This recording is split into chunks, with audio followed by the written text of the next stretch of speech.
Eksperimentui su blusomis reikalingas stiklainis su dangteliu. Blusas patalpiname į stiklainį ir užsukame jį, paliekame 3 dienoms.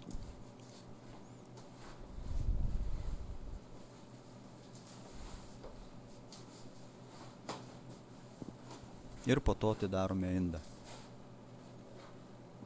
Nė viena blusa negali iššokti iš stiklainių.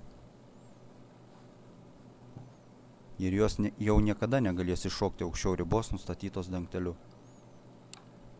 Toks elgesys nepasikeis iki gyvenimo pabaigos. Ir net blusų palikuonis seks jų pavyzdžiu.